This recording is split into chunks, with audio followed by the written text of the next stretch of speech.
গাজায় ইসরায়েলি বাহিনীর তাণ্ডব বাড়ছে। গাজা সিটির পূর্ব অঞ্চলে ইসরায়েলি বাহিনীর গুলিতে 3 ফিলিস্তিনি আহত হয়েছে বলে স্থায়ী গণমাধ্যমকে জানিয়েছে।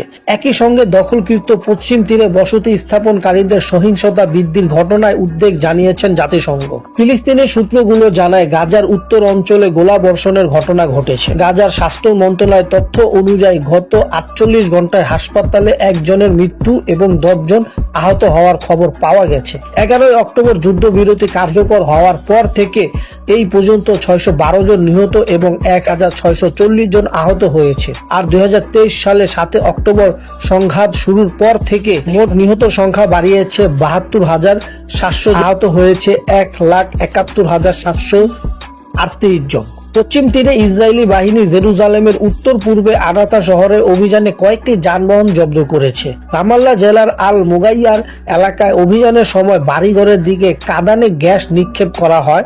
আল খলিলের দক্ষিণে মাফাসে ইয়াপ্তায় 2 ভাইকে গ্রেফতার করা হয়েছে। একই সময় রামাল্লা পূর্বের রুমমেন ও দেইর দিবওয়ান শহরের মধ্যবর্তী এলাকায় বসতি স্থাপনকারীদের ফিলিস্তিনদের বসতবাড়ি ও কৃষি স্থাপন আগুন ধরিয়ে দেয়। জাতিসংঘের তথ্য মতে 2023 সালে জানুয়ারি থেকে 16 ফেব্রুয়ারি পর্যন্ত পশ্চিম তীরে বসতি স্থাপনকারীদের হামলা ও চলাচল বিধিনিষেধের কারণে প্রায় 880টি ফিলিস্তিনি পরিবার অর্থাৎ 470-এরও বেশি মানুষ ঘরবাড়ি ছাড়িয়েছেন।